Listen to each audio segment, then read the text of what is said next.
Waalaikumsalam warahmatullahi wabarakatuh. Ustaz, mohon penjelasan dalil masalah buraq sebagai kendaraan Rasulullah SAW dalam peristiwa Mi'raj. Baik, buraq. Apa itu buraq? Halo, apa itu buraq? Enggak usah ngarang. Enggak usah ngarang, kalau tidak tahu cukup katakan wallahu a'lam. Gitu aja, selesai, gampang. Ya. Apa itu buraq? Oh, Masya Allah, kok beda dengan yang tadi? Baik, karena minta dalil kita pakai dalil dulu ya, pakai dalil. 1 Quran surah 17 ayat pertama. Posisi paling kiri sebelah atas. Quran surah Al-Isra ayat pertama 1. Di sini belum ketemu kata buraqnya. Akar katanya di Quran surah kedua Al-Baqarah ayat 20. Posisi paling kiri juga sebelah atas, agak sedikit ke tengah. Ya kanul barqu yakhtafu absar. Sudah?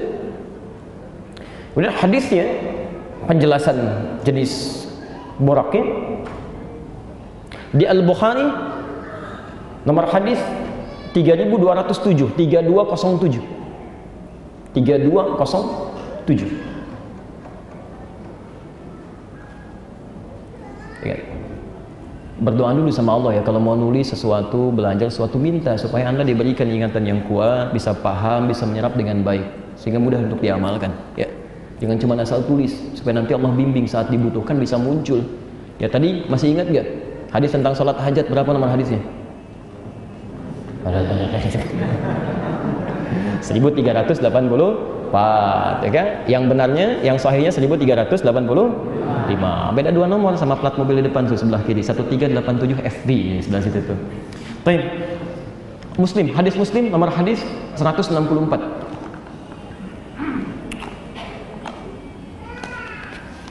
Sudah?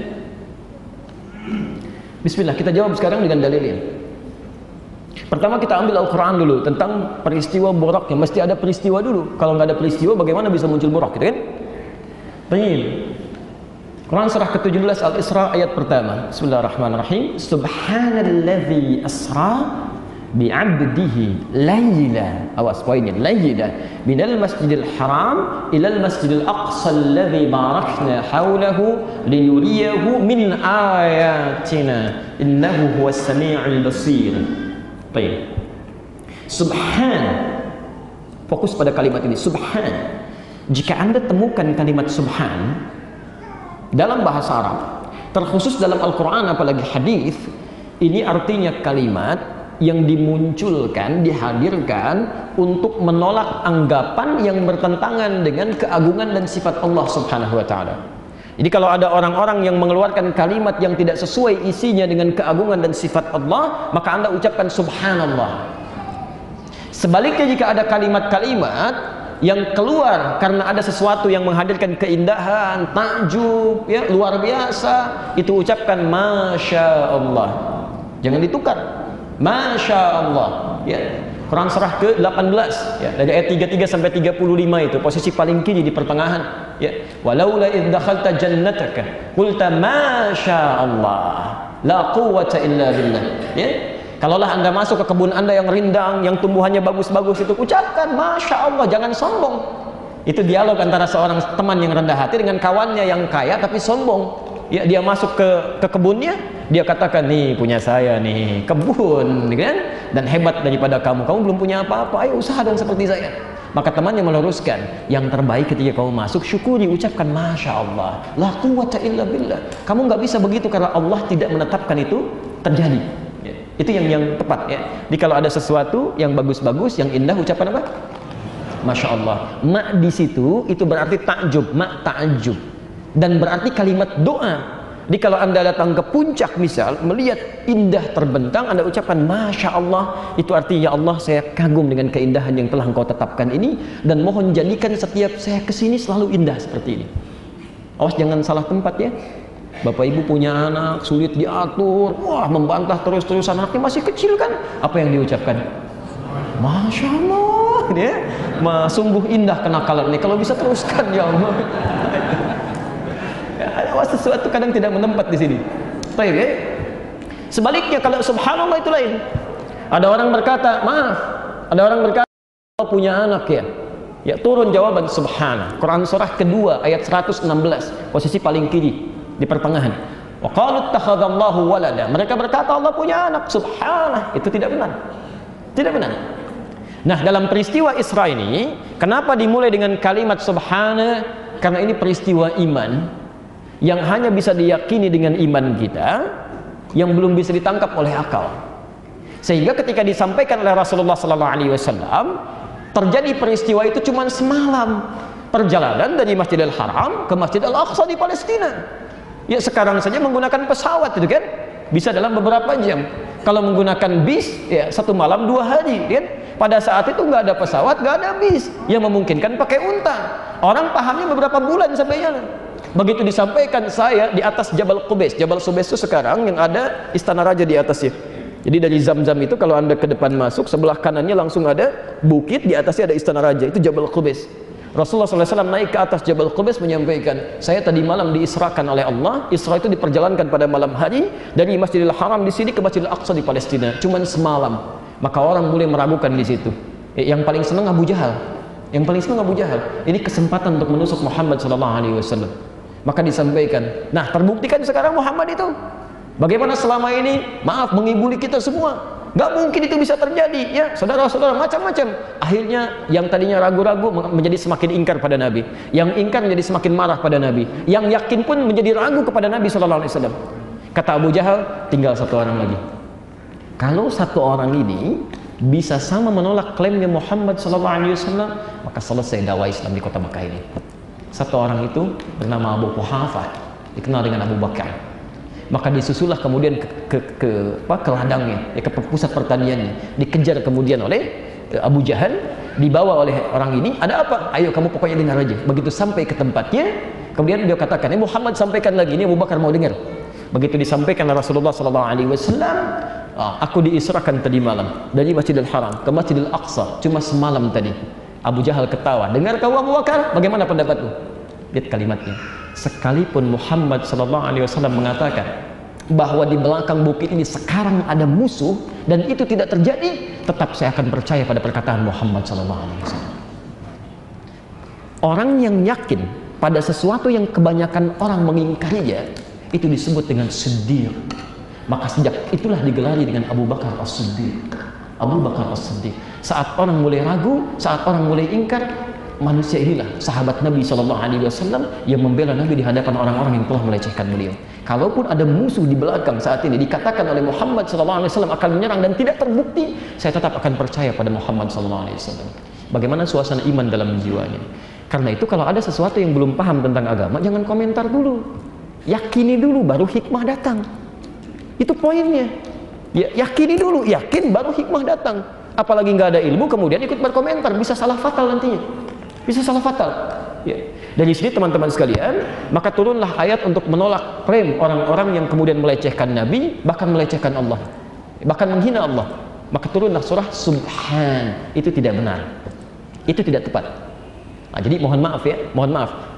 Pelecehan, penghinaan itu bagian yang dialami dalam ujian. Allah dicela, Nabi dicela, malaikat dicela, sahabat dicela. Dan dengan itu semua mereka bersabar dalam kebaikan. Dan Allah punya sifat yang luar biasa. Allah itu Tuhan, beda dengan makhluk. Ya. Nah, Anda bukan Allah, bukan Rasul, bukan sahabat, bukan Nabi, gak mau dicela, mustahil. Kalau Anda orang baik, Anda akan dicela oleh orang jelek. Kalau Anda orang jelek, buruk perilakunya, Anda akan dicela oleh orang baik. Sama aja. Anda lewat mau ke sini, ya, Masya Allah, ada orang mabuk, Anda persoalkan. Allahu Akbar, masih mabuk juga, mudah-mudahan dapat hidayah. Dia juga sama, soleh amat, si amat aja nggak soleh, lewat. Walau nama Anda doni misalnya, bisa terjadi. Itu sama aja. Jadi biasa aja kalau ada orang celah, doakan dia, sudah nggak usah balas dicela. Kecuali kalau celah aja terkait dengan Allah, dengan kitabnya, dengan hukumnya dan sebagainya, baru dikeluarkan tindakan-tindakan yang sesuai dengan konteks hukum yang berlaku. Nah, teman-teman sekalian, apa kaitan dengan borok di sini? Bagaimana bisa ke Masjidil Aqsa dalam semalam? Dengan suasana yang tidak ada kendaraan, yang dalam pandangan manusia bisa mencapai itu semalam. Tayyib. Maka yang seperti ini bisa diartikan bahwa perjalanannya sangat kilat.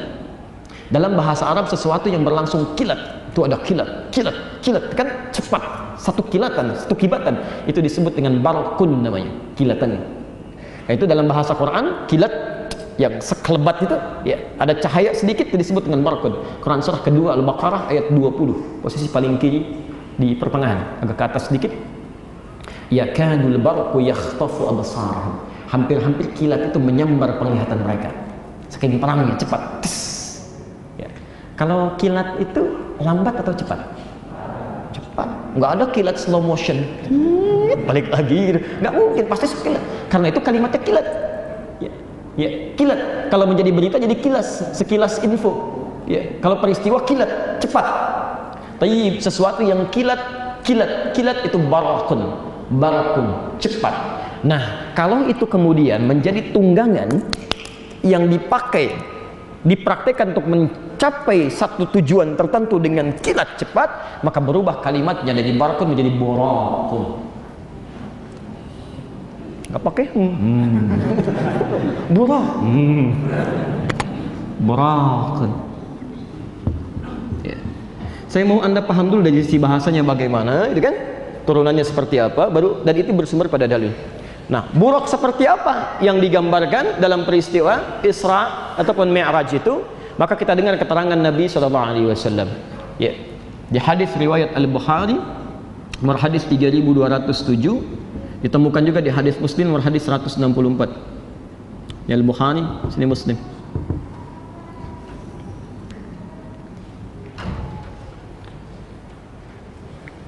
Nabi SAW menyampaikan, uritu bidabbatin, saya diperlihatkan dan dipersiapkan satu hewan tunggangan, madunal bighal, yang bukan bighal itu campuran antara kuda dengan keledai, ya, peranakan kuda dengan keledai, jadi menghasilkan satu hewan yang cukup tangguh tapi tidak terlalu perawakannya seperti kuda, tidak juga rendah seperti keledai. Madunal bighal, ya, bukan bighal, kuda paling hebat ya pada masanya. Wa fauqal himar, ya, dan yang lebih besar dibandingkan dengan keledai. Jadi tidak setinggi bighal, tidak juga serendah keledai. Disebut oleh Nabi SAW al-buraq, disebut dengan buraq. Bagaimana taunya buraq ini kalau beraktivitas? Dijelaskan di hadis Muslim nomor hadis 164. Maka dia bergerak sekelebat pandangannya. Jadi begitu melihat sampai situ. Ya, misal dari sini melihat pintu gerbang, ya begitu melihat sampai di pintu gerbang. Melihat lagi sampai ke galaksi misalnya kan, sampai ke gapura galaksi, sampai sana. Jadi disebut buraq karena kilatannya akan sampai pada tujuan hanya sebatas penglihatan saja. Jadi begitu sampai, begitu lihat, sampai.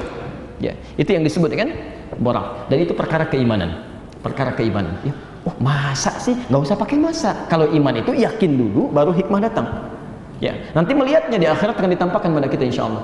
Insya Allah. Ya, silakan mau naik buruk, mau naik macam-macam. Yang penting masuk surga dulu dah. Itu dulu ya. Itu dulu.